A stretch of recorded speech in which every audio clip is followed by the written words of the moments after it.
Céline, comment vas-tu?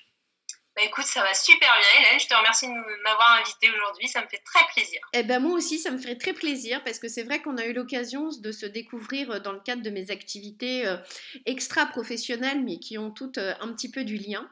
Et puis, en découvrant ta personnalité, en découvrant ton métier, qui est un petit peu, je vais dire, mystique, bien, j'ai commencé à te poser quelques questions. Et même nous, à titre privé, on a pu commencer à travailler sur un certain nombre de projets. Et je me suis dit, ta place est véritablement dans le groupe d'actu des entrepreneurs parce que déjà ton métier n'existe pas beaucoup, tu vas nous l'expliquer, et parce que je pense que dans le cadre de ces fêtes de Noël qui sont tellement particulières, tu as, je crois, le plus beau cadeau entre guillemets à nous offrir, mais ça faudra rester jusqu'à la fin de la vidéo. Céline, explique-nous un petit peu qui tu es et ce que tu fais. Bien, alors je suis écrivaine publique. Donc c'est un vieux métier qu'on ne connaît pas forcément, ou du moins dont on a déjà entendu parler, mais qui n'est pas forcément très facile à cerner. Souvent on me pose la question, mais qu'est-ce que vous faites? Donc très simplement, en fait, j'écris pour tous les publics. Donc tous les publics, ce sont à la fois les particuliers, les entreprises et les institutions du type mairie. Voilà. Alors c'est vrai que l'écrivain public a plutôt une vocation sociale à la base, effectivement.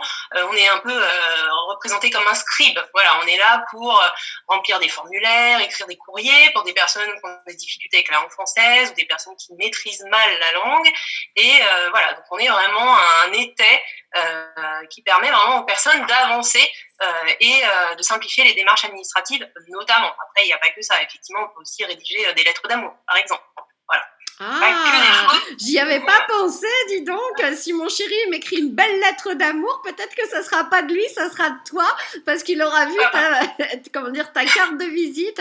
Oui, donc en effet, donc on connaît donc l'écrivain public sur la partie administrative pour aider aux formalités. Et Dieu sait que beaucoup de personnes n'osent pas pousser la porte de ses amis ou de ses enfants parce que voilà, il y a quelques difficultés. Par contre, l'écrivain public peut être là pour l'aider justement dans toutes ces démarches administrative. Voilà, c'est ça, Mm. exactement. Donc ça peut se faire à distance, mais ça peut se faire aussi auprès de certaines mairies ou CCAS dans lesquelles j'interviens, qui me demandent de venir régulièrement et je reçois les gens sur rendez-vous, pour des courriers ou pour toute demande D'accord. écrite. Alors, ta zone d'intervention, est-ce que tu peux peut-être nous en parler par rapport à cette activité, je vais dire, d'écrivaine publique, je vais dire plutôt formulaire, administratif. Tu interviens aujourd'hui dans quelle mairie, par exemple? Alors, j'interviens dans la mairie de Nogent-sur-Oise, D'accord. Senlis, Mm.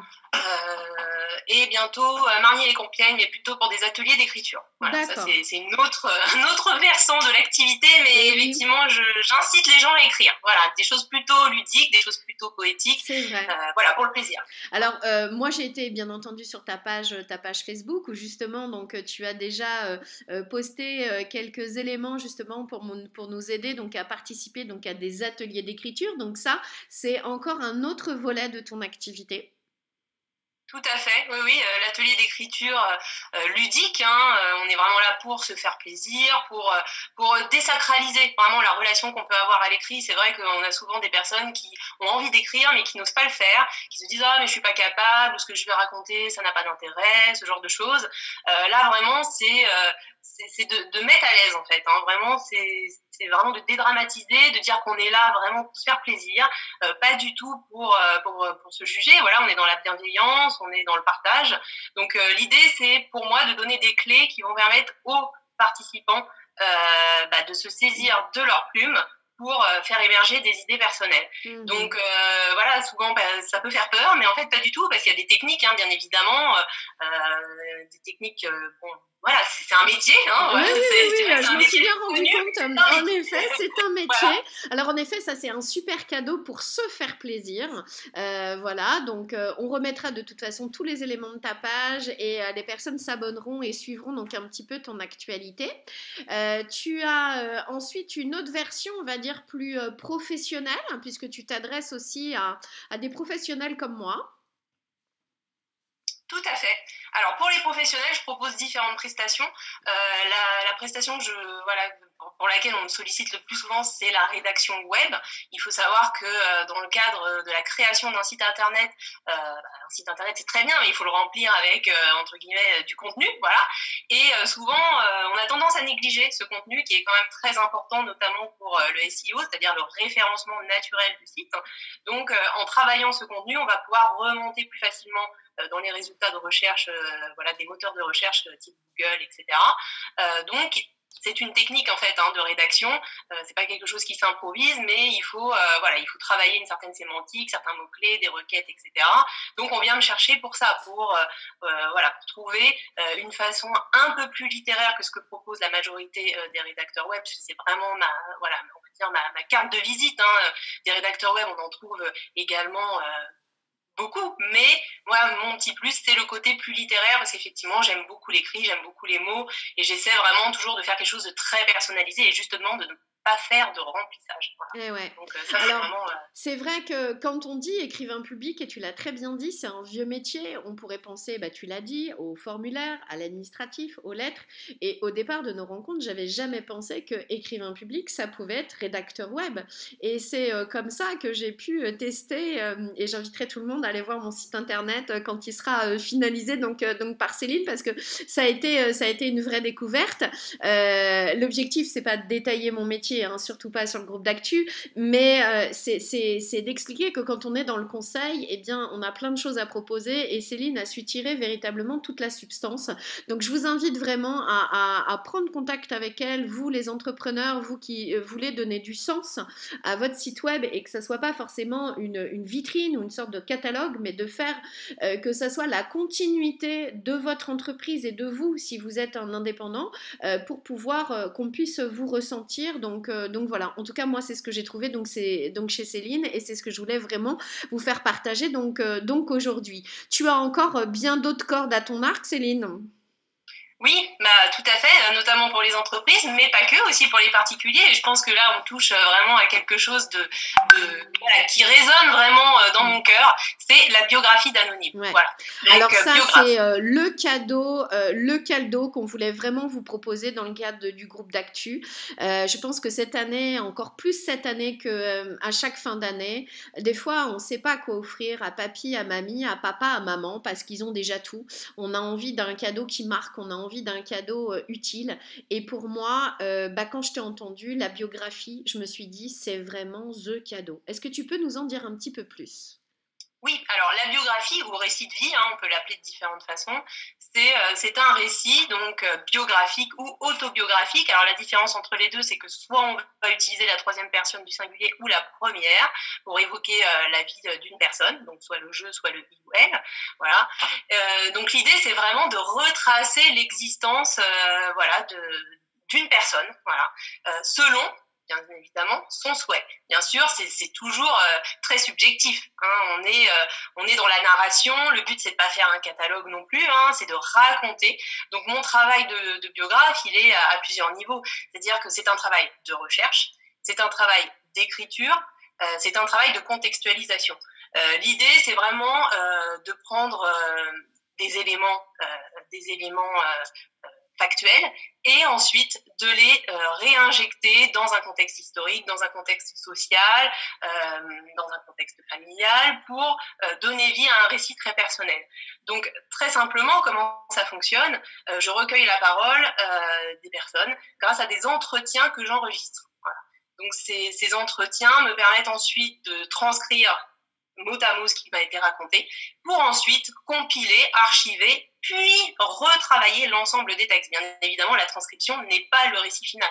C'est simplement, on va dire, le terreau, voilà, qui va donner vie au récit. À l'histoire, voilà. Ouais, d'accord. Voilà, c'est ça. Donc, il y a vraiment un travail à la fois d'écriture, d'écoute aussi, parce qu'il faut savoir écouter, il faut savoir poser les bonnes questions, et également de recherche. Il faut savoir qu'à la base, j'ai une formation d'historienne de l'art, donc j'ai les compétences pour faire la petite fourmi de la bibliothèque.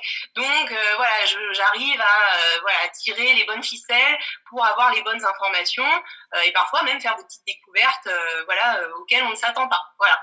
Donc, ça permet vraiment de produire un écrit riche c'est un écrit documenté, c'est quelque chose de personnalisé, c'est quelque chose qui s'inscrit dans l'histoire des personnes, et surtout, c'est quelque chose de subjectif. C'est-à-dire qu'à chaque moment de l'histoire, la personne biographiée peut intervenir pour me dire, ah bah ça, j'ai envie de le raconter de telle manière, ou ça, au contraire, je préfère pas trop en parler, finalement. Voilà, on est vraiment dans un fil d'Ariane personnel. Voilà, c'est vraiment le récit de la personne. On a la possibilité de faire, je veux dire, l'ensemble de la vie de la personne, mais tu m'as dit aussi qu'on pouvait sélectionner des tranches de vie. Bon, moi, j'accompagne des papiers et des mamies dans le cadre d'une autre activité, et c'est vrai que ces personnes-là ont vécu la guerre, ont vécu vraiment des choses qu'on a envie de transmettre à nos enfants, à nos petits-enfants, et moi, j'ai trouvé que c'était véritablement le cadeau. On se pose toujours plein de questions, que choisir? Alors, bien entendu, on se dit, mais combien ça coûte? Oui, alors effectivement, c'est un budget. Alors, j'ai plusieurs formules.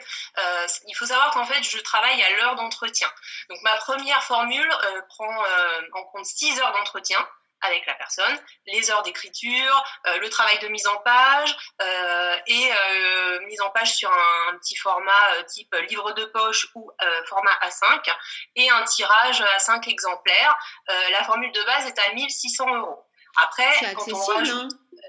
Voilà, quand on rajoute des heures, forcément, on monte dans les prix. Voilà, donc j'ai de 1 600 à 3 000 € environ. De toute façon, les prix sont sur le site. Hein. J'ai vraiment un document qui est bien fait pour ça, avec à chaque fois un nombre d'exemplaires. L'idée, c'est vraiment de laisser une trace écrite, de laisser un objet, l'objet livre en fait, c'est-à-dire de laisser une trace, de laisser un témoignage. Voilà, on évoque effectivement les personnes qui ont connu des événements historiques, voilà, marquants. C'est vrai que souvent, quand on est jeune, on n'a pas tendance à vouloir écouter papy, mamie ou la tante qui raconte ses souvenirs. Et c'est en grandissant qu'on se dit, ah mince, cette personne, soit n'est plus là, ou soit a perdu une partie de sa mémoire. Enfin voilà, c'est perdu en fait, parce que personne n'a fixé ses souvenirs.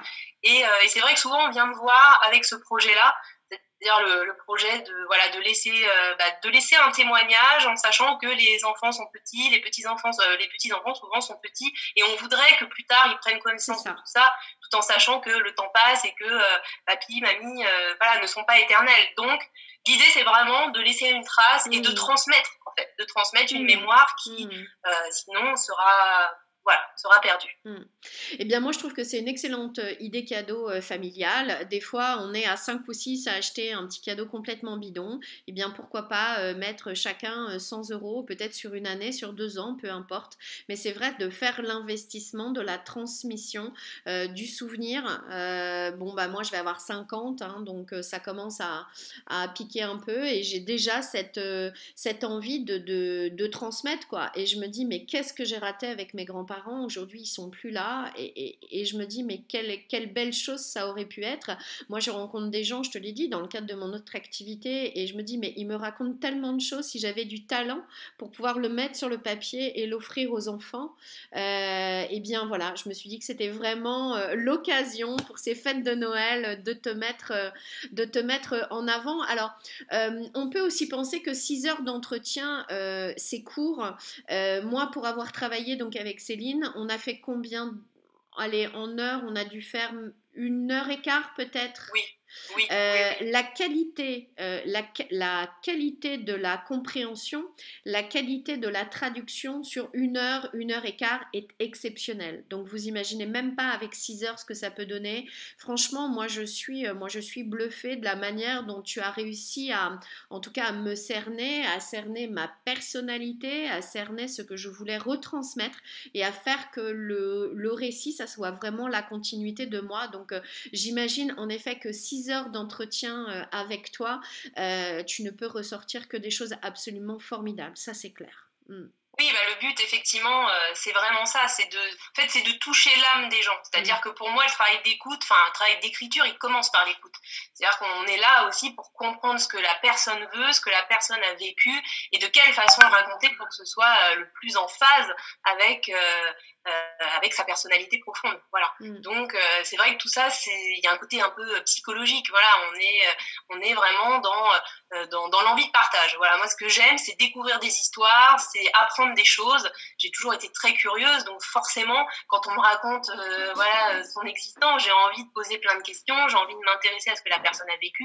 Donc, voilà, d'où les recherches, tout ce qui gravite autour. Voilà, donc pour moi, c'est un tout. C'est-à-dire que l'écriture, c'est finalement juste une façon mais c'est l'aboutissement de toute une démarche.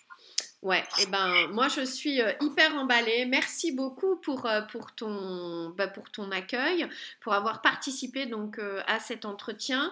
On remettra dans tous les cas l'ensemble de tes coordonnées, ta page Facebook, ton numéro de téléphone et surtout l'objectif du groupe des entrepreneurs, c'est de vous faire découvrir des entrepreneurs qui peuvent nous apporter des petites pépites. Surtout n'hésitez pas à les appeler. À chaque fois ce sont des gens qui sont bourrés d'humanité, donc franchement vous passez un petit coup de téléphone et puis voilà.